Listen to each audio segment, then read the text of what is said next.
Certified life coaches with 45 years combined experience in human resources, Jen Trum and Katherine Fry have both experienced the highest of highs and the lowest of lows, both personally and professionally.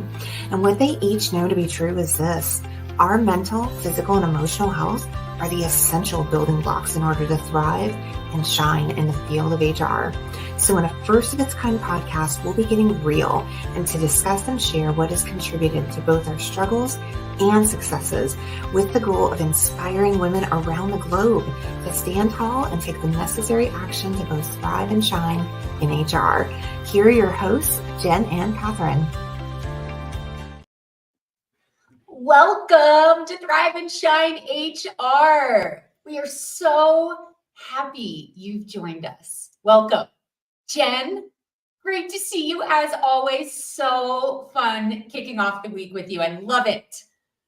So great to see you, Katherine. I am so excited for today. I'm so excited why are you excited for today? What am I excited about for today? Yeah, why are you excited for today? I want to know. I get to spend time with you. I get to spend time with the community. I think we were talking right before this. I don't think this is necessarily a topic that's quite as triggering as some of our other topics, which is a good thing. We can kind of like relax right in. So yeah, I'm super excited for this conversation. I love that. I love that. And just in case our listeners do not know what episode 9 is all about, we're talking about black and white thinking.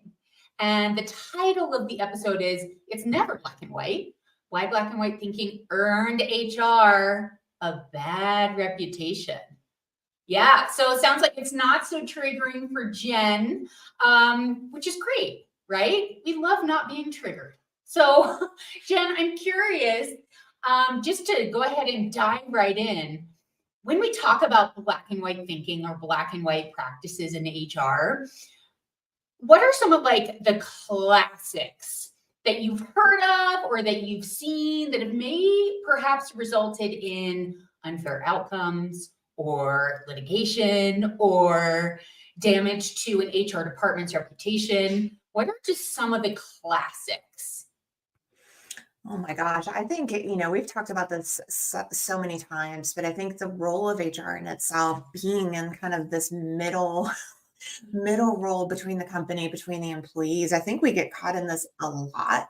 And I think that often we're not really even aware. Sometimes we got contracts. I have contract, and a lot of people have policies, handbooks, so much that's written out there in black and white that yet, for so long, so many of us will not question, right? It is what it is, that, that's just the policy. I mean, so many of those. Yes. And so, as I started kind of going back through my history around some of the things that I've heard the most of, I think, one of the ones that come up for me the most is really, I think, the tendency for leaders to be very opinionated based on small factors of employees, right? Considering employees as either amazing, exemplary, or problematic.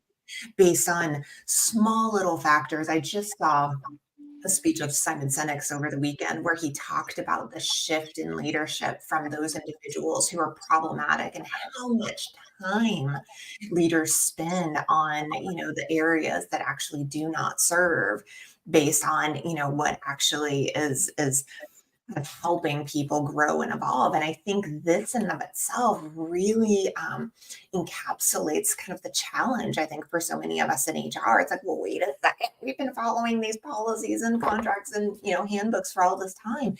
How do we step out of that and now be able to look at performance, be able to look at people as truly kind of the technicolor that we really are? And I think that is where I see it much more as an opportunity than it would be, any hindrance, as it's been in the past. So those are kind of my high level. I have, a few stories and things that actually can hit on it even closer, but I want to kind of pick your brain a little bit. What are some of the things that stand out for you?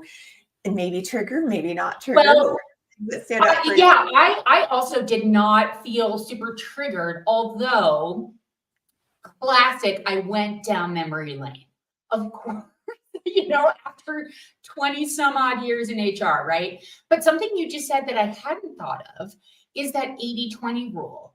We oftentimes think, there's so many ways to apply that adage and that statement.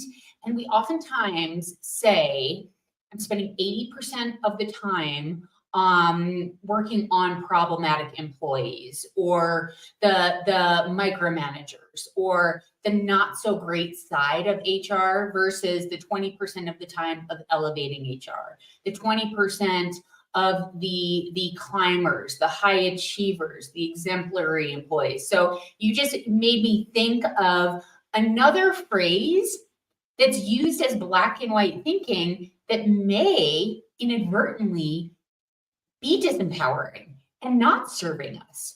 When we're rooted in that thought of, well, I'm spending 80% of my time on problematic employees, that's actually a really disempowering thought. That's a really disempowering way to look at our work in HR. So again, you just made me think of something that I hadn't even thought of before, but kind of getting back to, some specific examples to drive things home. I definitely have some. I was thinking about how we take policies in the employee handbook. Let's just say in our harassment policy, we have some kind of language about see something, say something. If there's something going on, you must report it. And if our policy says we must investigate it, all right? I have seen organizations go into a full-blown employee investigation when a female coworker alleged that a manager of 30 plus years had sexually harassed her. So the organization went through this whole like huge investigation, when it turns out they hadn't really looked at the employee's past. They hadn't looked at the allegers' intent and the content of it. It was a very, very small, subject to interpretation kind of a comment. And they put this woman on administrative leave. It turns out that she was totally exonerated. This went on for months. It was a small community. The allegations, she felt like really ruined her reputation. So they hired me to come in and do a little coaching with her to hopefully avoid litigation. They were convinced this woman was going to sue them, and they were right. She was ready to sue. She was so upset because she did not sexually harass this woman. And instead of going into that full-blown investigation, they took the policy very literally when they could have done just a smaller type of investigation and not had it blow up into this huge thing where they had to hire a third party person to come in and sort of help avoid that litigation and really help the employee pivot out of the past, things that happened months ago, and how to redirect her brain toward, okay, this did happen. I need to practice my skill of forgiveness. I need to enhance my skill of resiliency. And we got her there. So we avoided the litigation, and this woman's really amazing. So that's just one example. And then I actually had a client last week who was dealing with somebody who showed up intoxicated to work. And here's the other thing with black and white thinking. This HR professional said, this is a safety issue. This person is in a position of safety. They cannot show up to work. But then the director of the department and the overall person in charge of the organization, let's say, believed there were alternative factors that should be taken into consideration, such as the employee's tenure, the employee's past performance, the fact that this exact situation had never happened before with this employee, so on and so forth. So what also tends to happen is when we get really rigid with our rules and we're not allowing for alternative viewpoints, feedback, or suggestions, that also gives HR a bad reputation. We have to be more human. Those are 2 examples that I could think of. Not that I could think of, but that came up for me as I was preparing for the podcast today. I'm curious when I bring those up, what is that stir up in your brain? Well, first I want to thank you for that, because I think, being able to sometimes check ourselves and check, it's so easy to kind of ground ourselves in what is, and then, just latch onto that. And so just that process of like questioning and asking and being curious and all of that about some of these things Yes. that are kind of in place, that's progress. And so I want to pause in those moments and just be able to say, hey, you're doing the work. Right. Yes. And so I think that's what I think we want to encourage, both for ourselves and for our audience as well, is like it's the work. It's like the leaning into Yes. what may be appearances, as far as black and white, and what might have been historically, and being able to question that and say, hey, is that really is that really, Yes. so my story that I have is actually, really interesting, because as you know, and many of the listeners may not know, I am in an HR role now, and I've been in this role now for almost 10 months. Prior to this role, I actually had an HR role for about 4.5, 5 months that I was fired from. And Okay, I that did not know this. I know. I decided to drop a bomb on you. So Drop I was the fired, bomb, not girl. what's that? Drop the bomb, girl. That's what this podcast is all about. I want to hear it. And this is the second time in my life I was fired. I was fired once in college working in an ice cream store that I was a super slacker and I deserved it.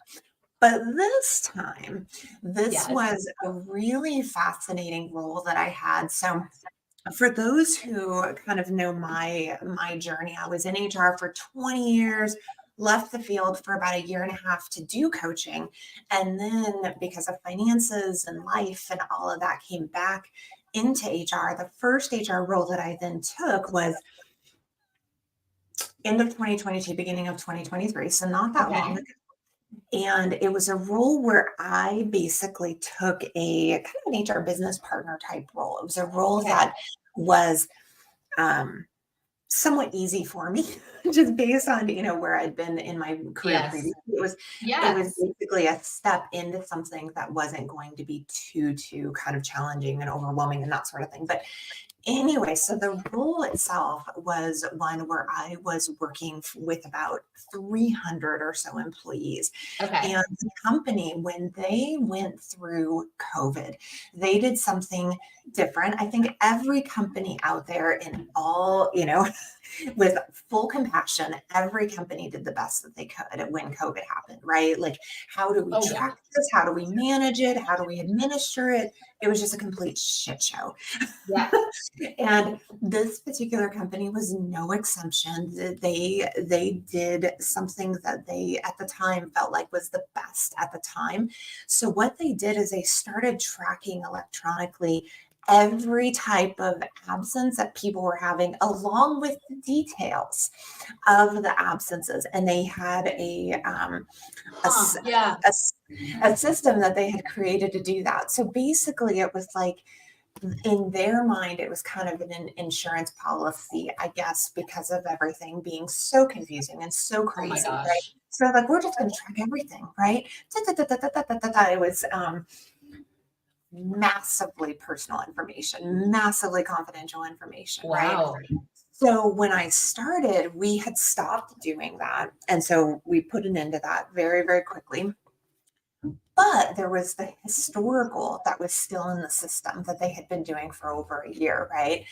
And so there ended up being this kind of push and pull between myself and between the senior leaderships that I was working for at that time. And Mhm. I had a very strong opinion, which I know some of us can have it sometimes, Oh, you but don't say. I had a very strong opinion that although, they had, created, all of this, that we needed to, yeah. So anyway, my opinion was basically one direction in terms of maintaining and keeping, the data Yeah. that had already been corrected. The company had a different perspective of the data. I was somewhat vocal about my opinion in terms of the confidentiality of the information, and the company felt so strongly that they let me go the following day.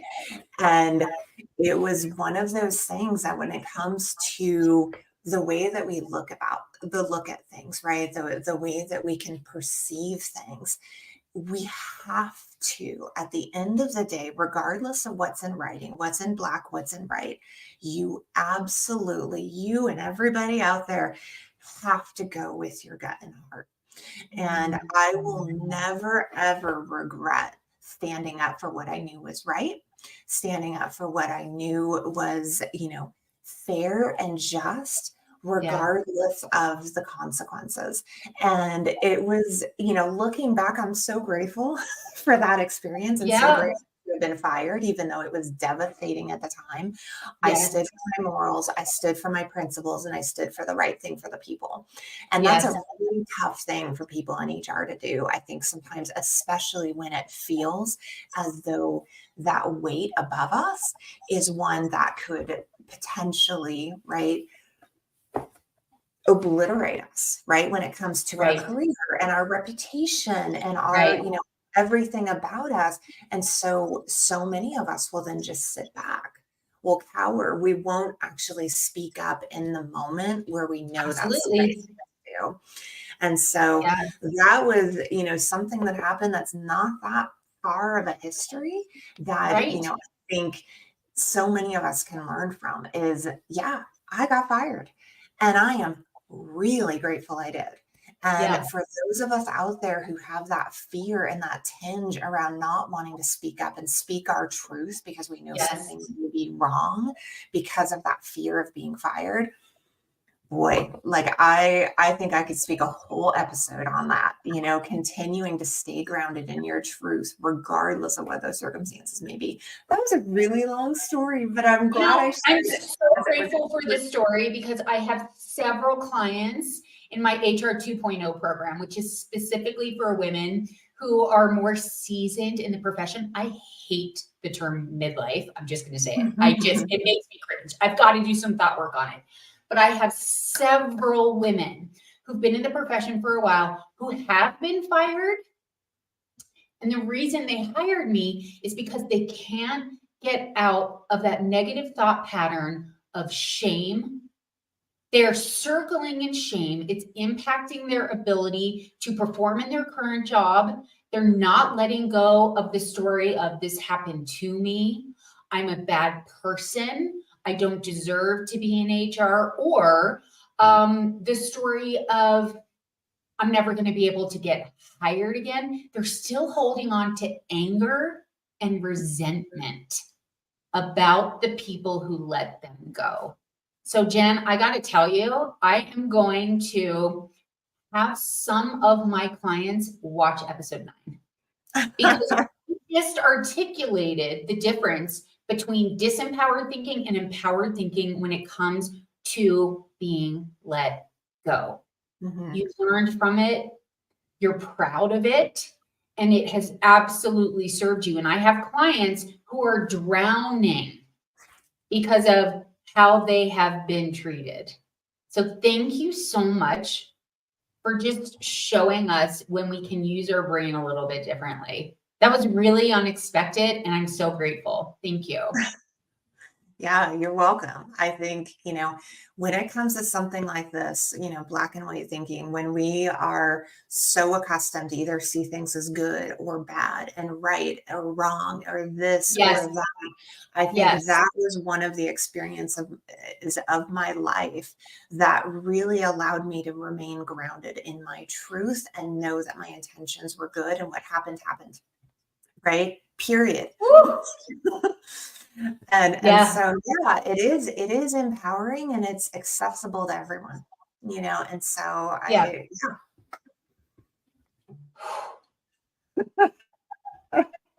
You know, well, so you yeah. no, I was just saying, so Well, you had said a little earlier, we were talking about like how that could potentially impact our reputation, right? Like being potentially Yes. on the other side of historically what is seen as right and wrong, good, bad, black, Yep. white, right? Yep. And at what point can I step on that other side and say, I really think we need to talk about this. And that's a scary place to be. It takes courage, it takes bravery. And so, that moment, right? That moment of taking that first step is something that I think for those of us who have really struggled with like that internal battle, I Right. just really want to encourage anyone out there that at the end of the day, it actually can be just as simple as taking a step and then another step. Yeah. Right. And Yeah. I think that's a kind of a powerful, empowering thing that all of us have Yeah. right within us. Yes. And when you say step, what do you mean? I mean that, when everyone has our spidey senses, our gut check senses, right? Yeah. When we know something is wrong, it's off, it doesn't feel right, right? Taking that step can look so many different ways. It can be writing an email, it can be speaking up during a meeting, it can be writing that manifesto email, right? It can Yeah. be whatever it might be for that internal person, where they might actually be taking a stand that might be Yes. a little different than what they might have done in the Yeah. past because they didn't want to ruffle feathers. They didn't want to rock boats, right? I get it completely. But at what point do our morals and our internal compass, at what point can that shine through? Uh, I love all of that. And it sounds to me like you really made a definitive decision in terms of you had some sort of thought like I don't know. I mean, do you remember what the thought was? Like, I am a good person. I stand behind what I said and what I did. Do you have any recollection of what that empowered thought was? A little bit of that. Yeah. I I stand with what I know is fair and just. You know, I stand I with yes, regardless of what you're saying to me, or I think that is where it can be really tough, especially when here I was not, it's not that I had been there for a long time and I could really be able to, kind of confidently put something out there. I really put something out there more based on my internal, mhm, and then right, just be able to stay grounded in that and then allow the consequences to be what they were. yeah. Yeah. And that I yeah, and that what? and that it can be painful, right? And it Mhm. was painful. But like I said, in retrospect, it'll be in about 3 weeks, it'll be a year. And it's Wow, really not been that long a time. And yet it's one of the proudest things I've ever done is to that's stand with right. what I was right. I mean, it's funny because one thing I wanted to make sure we covered today is the topic of when does black and white thinking serve HR? And you just answered it. It's when something's happening in the workplace that goes against our morals and our ethics, which I think for a lot of our listeners, and at least for a lot of my clients, is completely different than a values disalignment. If we value transparency and the organization doesn't, that is a little bit different than a moral and an ethical obligation to ourselves. So I think there's a big difference there. It's not even nuanced. There's a difference between a violation of Title VII or just standing tall for who we know ourselves to be. I don't think it is right to be sharing or making decisions based on this really confidential information, right? That has been compiled and you stood tall for that. And I love that. And that's an example of when black and white thinking is really, really important. That it really does serve us. I mean, in my opinion, that's it. Well, and 100% all day and long. the And the thing that you said too, I think is really important to mention is sometimes it may not necessarily be that you're on the side of the law or the policy or whatever it might be. It might be that you have to go a little rogue, right? You have to go a little bit rogue because you have to listen to your internal heart, and that's a tough thing to do, I think. It is But a tough thing to do. for any of us who have been in that situation and who can get on the other side of it, boy, is it worth it, right? It's just a matter of like finding that within yourself and then sticking to it.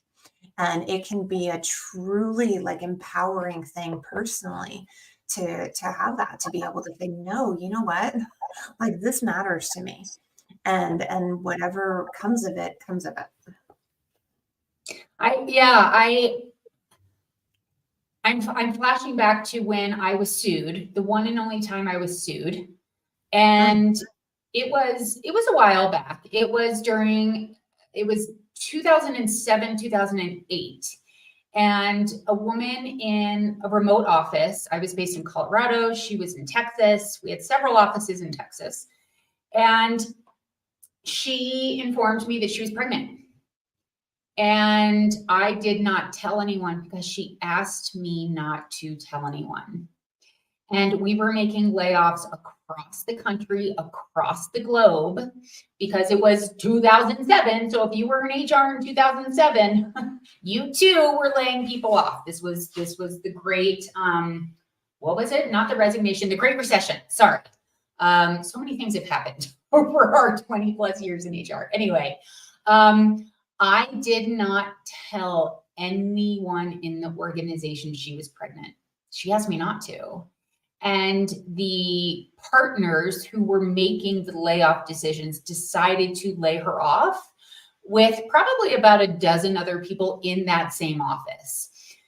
She thought that I had told the people of that office that she was pregnant.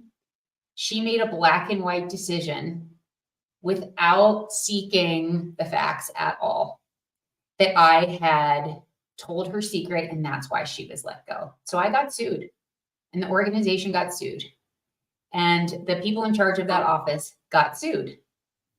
And while certain people, higher ups in the organization, were very upset that I allowed for the organization to get sued, the two people who were primarily responsible for that office, to this day, we are very close because they know that I am a person of my word. Because they were like, you never told us she was pregnant.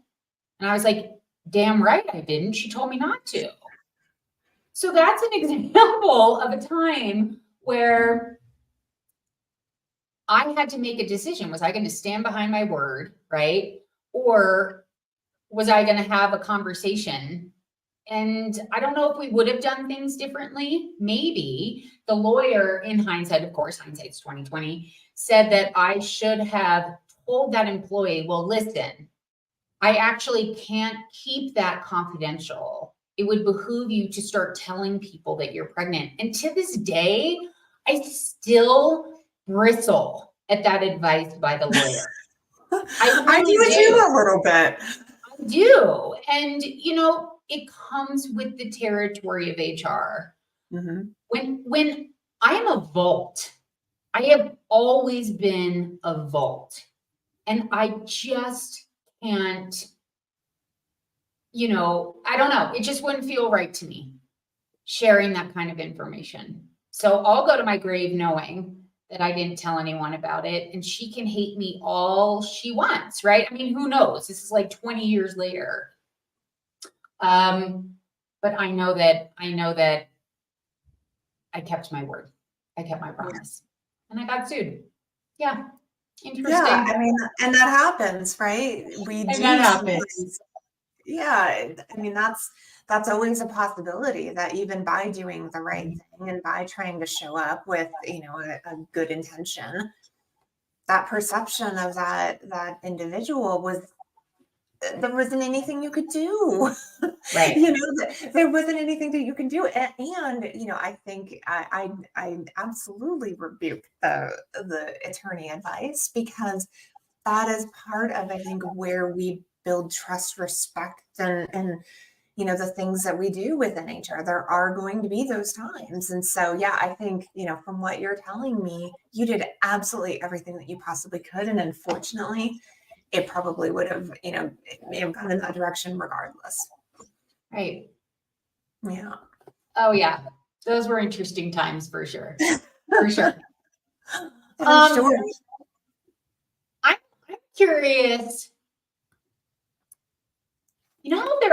We've talked about this a little bit on the podcast. There are buzzwords like the word, we don't say hostile work environment anymore. Workplaces are toxic now.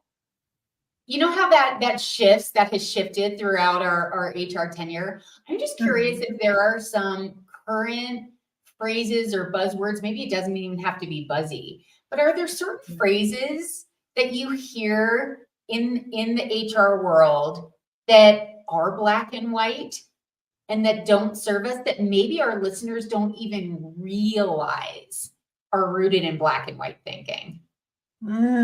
Gosh, yeah, there's so many. I think whenever we, and again, this is so challenging as HR people because it's part of our role. It's actually in our job description. But when we continuously are, referring, well, it's in the policy, it's in here, it's in there. Yes.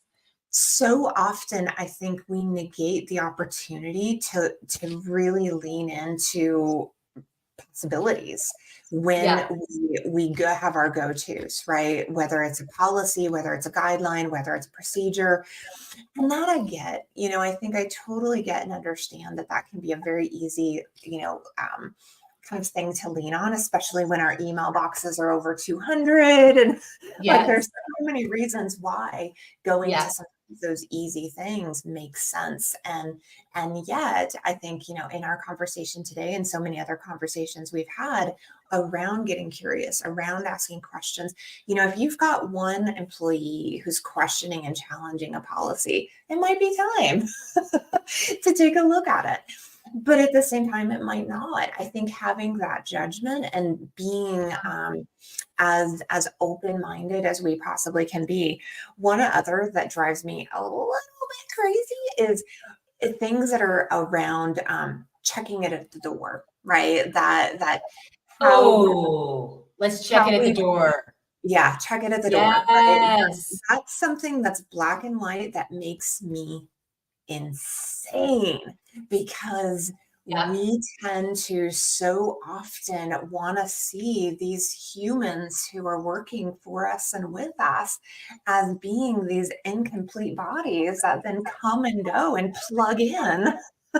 And at the end of the day, that's not who we are. And that's not the reality of being human. So I think more and more, we're really breaking down those and saying, hey, workplaces are not a place where everyone's just bringing up all of their baggage and their issues, right? That's not what I'm saying either. But what we're saying is I'm a whole human, right? How I show up on this beautiful Monday morning is going to be with everything included, right? The good and the bad. And so when you accept that and when you allow for that, the potential for so much more, I think, comes when people truly do feel seen as their whole selves. And so for me, that shift around, kind of having this, keeping personal out and checking things at the door, I think we just have to finesse that and find where that happy kind of medium place can be where people can be themselves and yet we still have a job to do, right? How do we find that balance of being our true authentic selves and yet everyone's still here to serve a purpose? Like what about you? What kinds of things stick out for you when you think about the phrases and terms of the past? I mean, I think, that same one you first started with, it's policy, it's policy, it's policy. And I think for those of us who have just started a new job, that's a very, very interesting time. It's a very crucial time. And I just remember that the last 9 to 5 role I was in, I implicitly trusted my boss, right? And there was a tenured director who had a 20 plus year employee who he wanted to put her on a PIP. And instead of really exploring the situation, I believed the department director. I just went, yes, of course, right? I was brand new. I didn't do my due diligence. I believed the department director that something was wrong. I believed my boss, he was both of our bosses, and believed both of them. Yep, of course. Yes, we'll get right on this PIP. And turns out there was a long history of discriminatory practice against women. And I did not do my due diligence.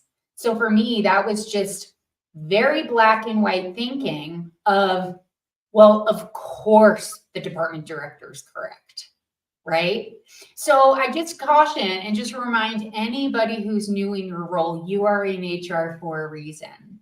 So don't forget, yes, if there is policy and you are new, make sure you're doing your due diligence, because that certainly eroded trust with the women, specifically in that department, for a really long time. They didn't trust me.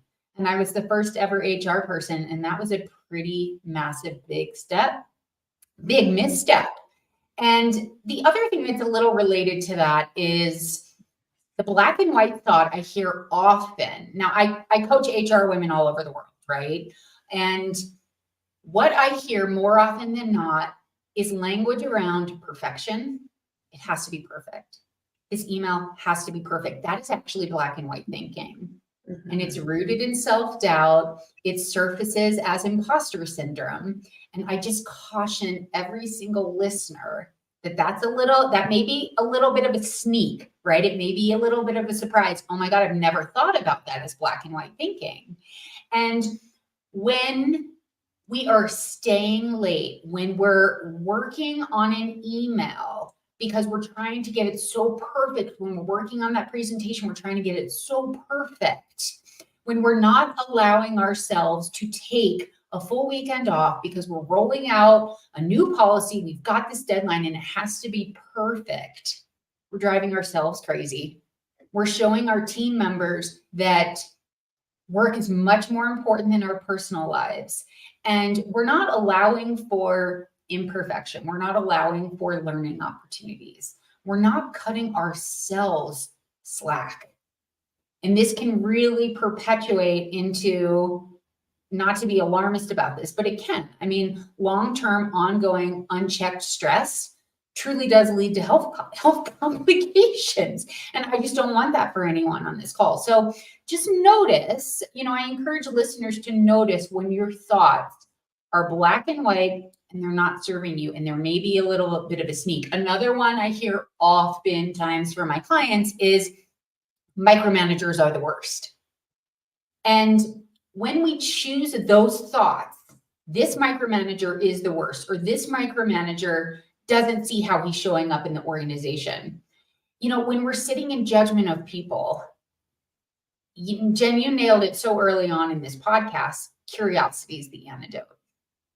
Because when we're sitting in judgment and we're showing that to the employee who's come to us, who's also sitting in judgment of that micromanager, just notice if you're sitting in the pool with the employee, if you're sitting in judgment.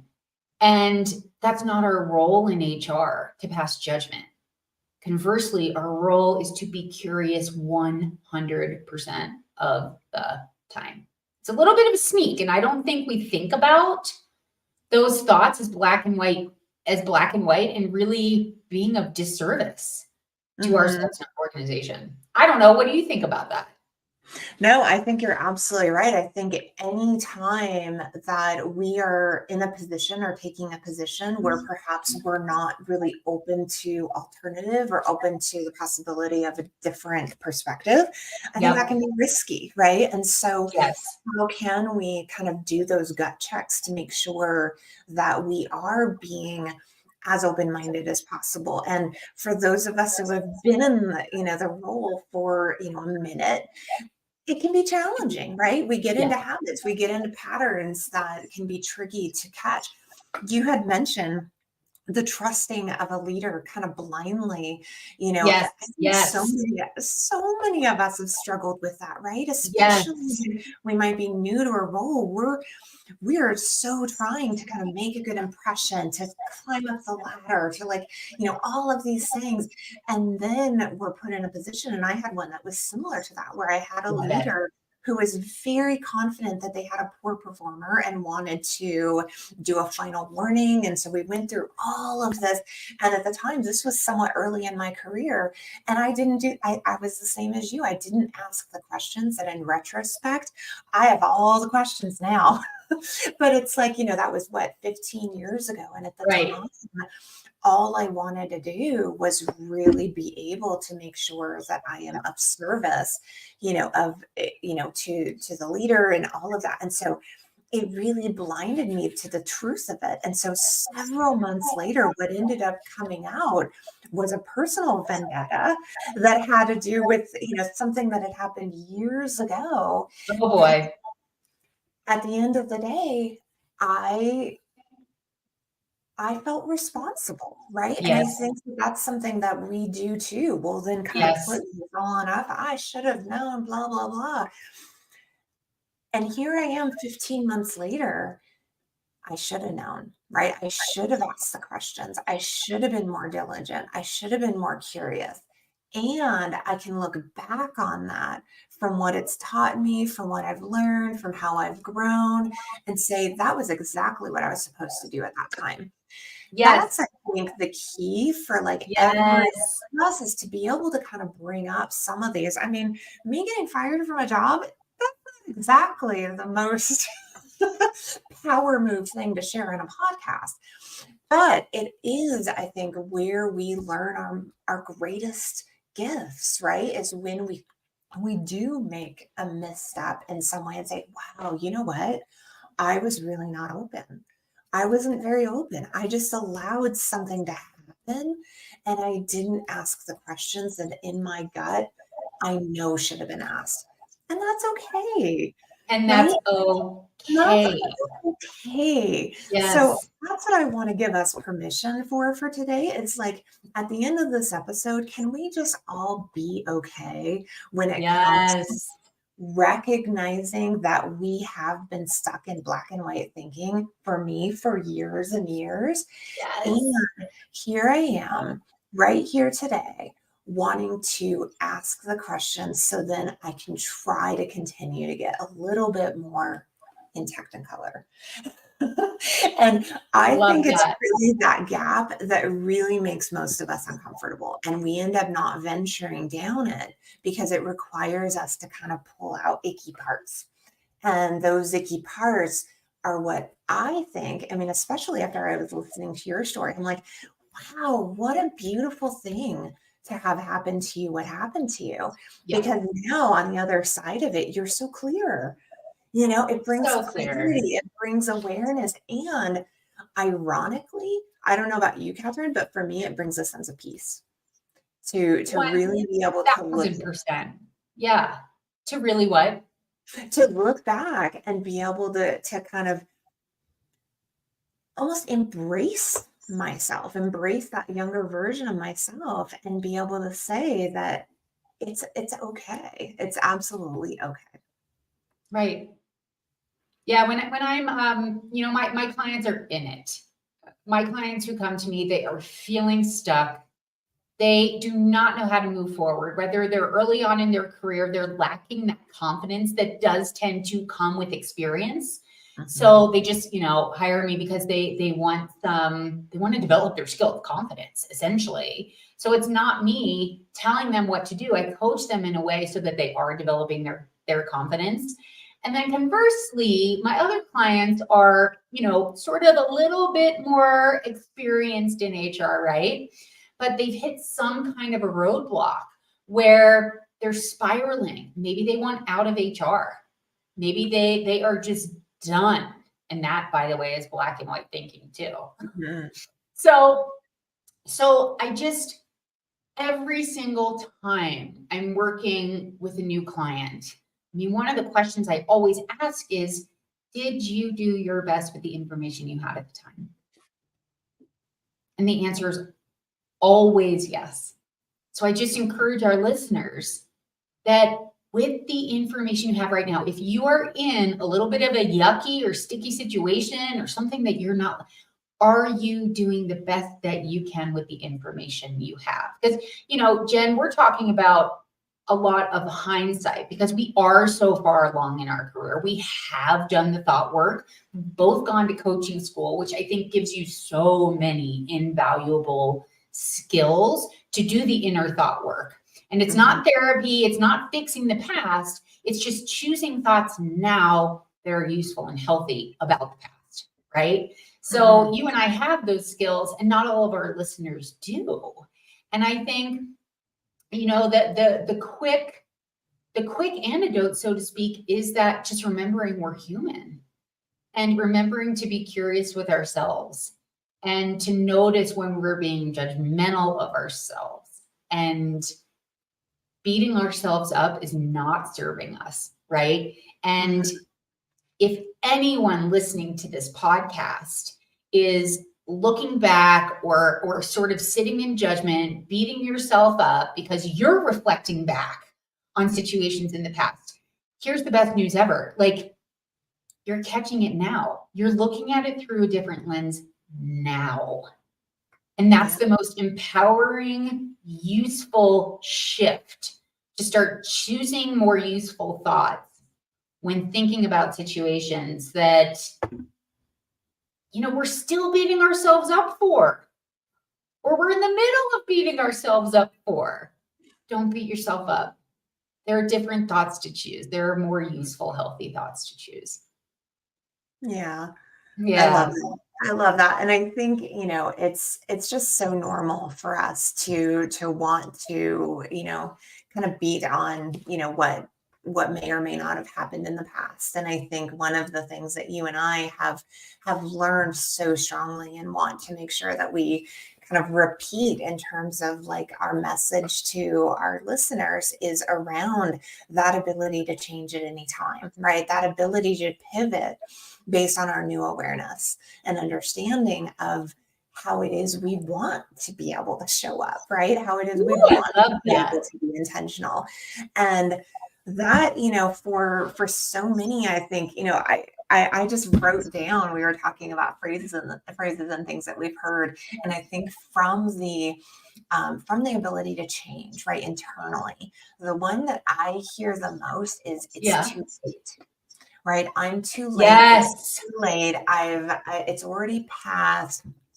Things like that, I think, can really be something that many of us will convince ourselves of based on believing that it's going to be too much work or too difficult to be able to make any change at this point in our lives. And, I just really think, you and I are just such great examples of women in our late 40s who have done it, right? Who have done some work, right? It's not necessarily floating down a river. It's going to be some work, but it is so, so worth it when it comes to being able to reframe everything in a way that can be more empowering and enlightening. And so I think, and just in terms of, kind of that black and white thinking that I know that I struggled with only a few years ago is, it's too late. I'm too old now. It's beyond my prime. And it's such bullshit. It's such bullshit. It's such bullshit. I know. I feel the same way. I look back, just 3 years ago, my thoughts of, I can't leave this job. I'm so far in the profession. I'm making way too much money to start a whole new career, right? And I wasn't even making that much money. Ski towns are notorious for underpaying employees, right? And that includes HR. And I literally saw those thoughts for what they were. They were black and white. They were disempowering. And I was like, at the time, I'm mid 40s. I've only just started. I truly, and I just have so much energy because I feel like I've only just started. I truly feel that way. And for any woman who is in her 40s or 50s, I have so many clients, Jen, who are our age, and I get them out of that I'm at the end. It's way too late for me. And that's just indicative that, women don't experience midlife crisis. We experience midlife chaos.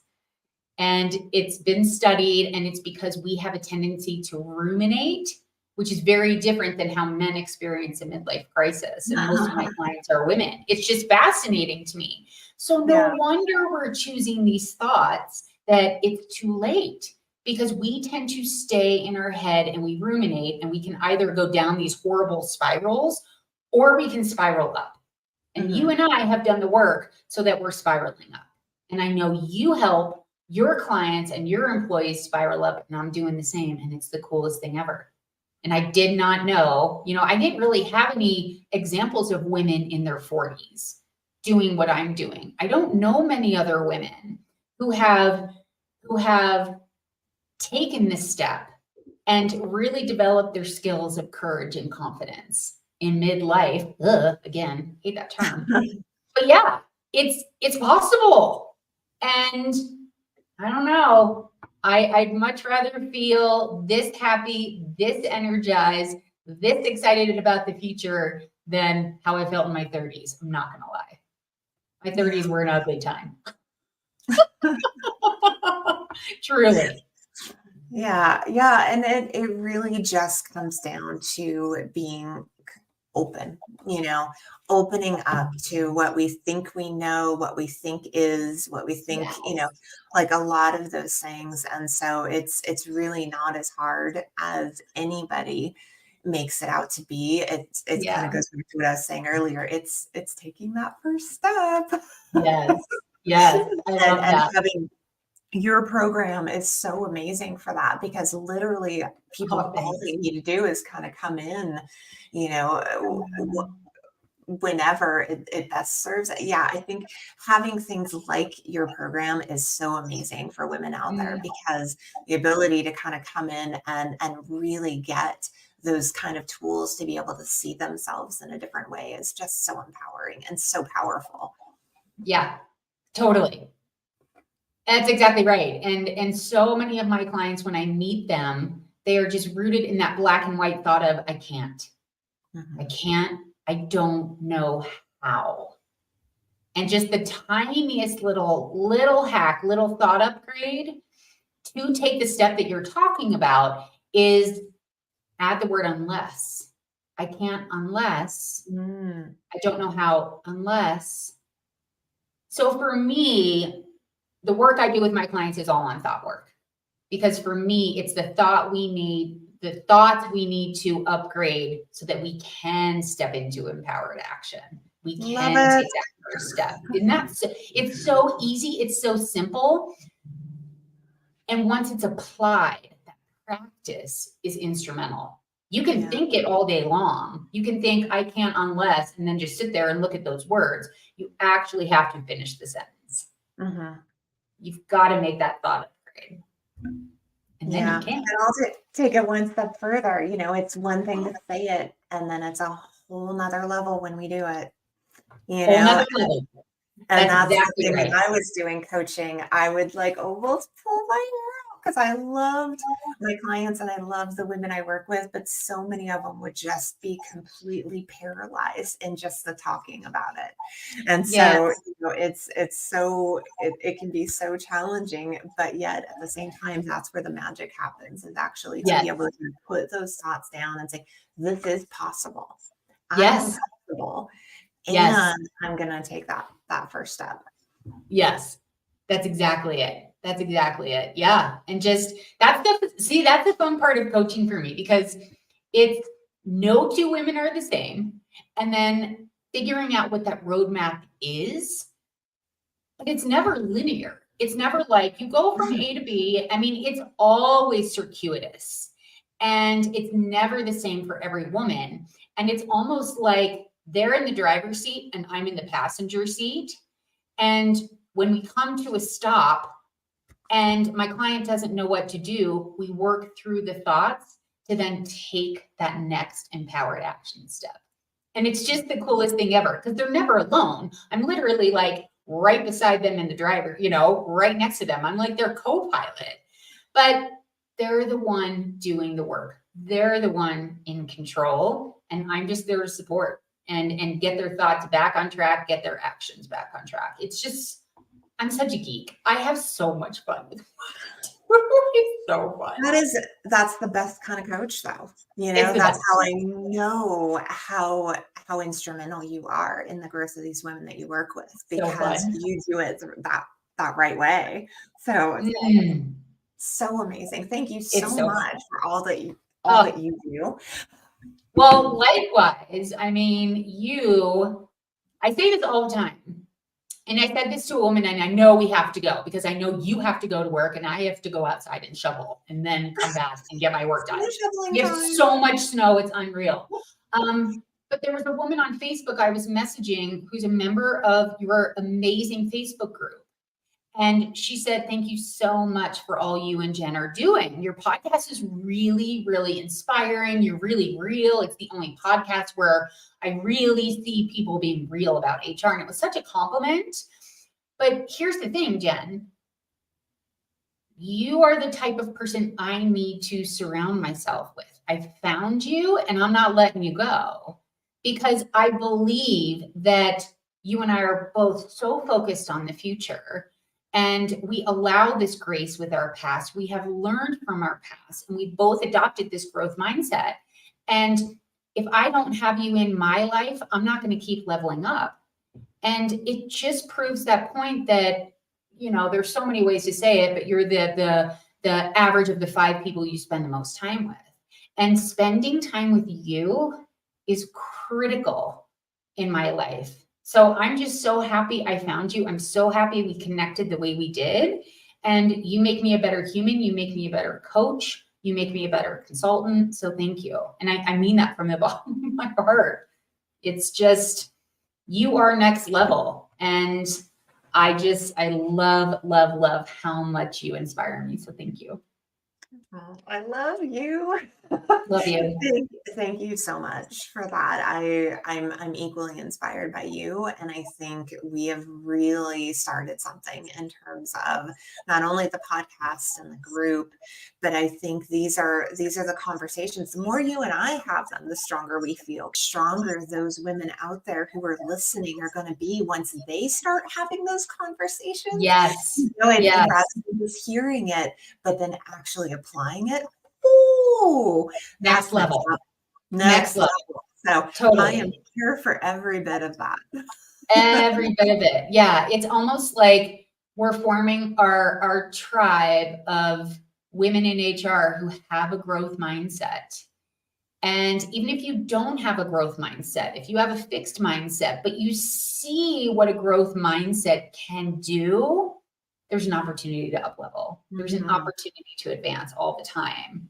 And it's just such a pleasure for us to be growing our listenership. And by the way, if you are listening and you got a lot out of today's podcast, please subscribe, rate, and review. We want to get this podcast out to women all over the globe, HR professionals all over the globe, because we really do believe that every day is a great day to thrive and shine in HR, 100%.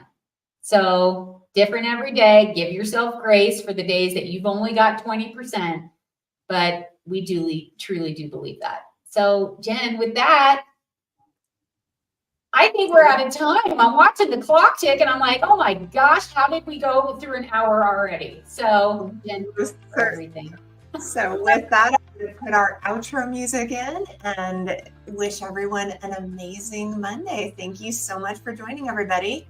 See you next week.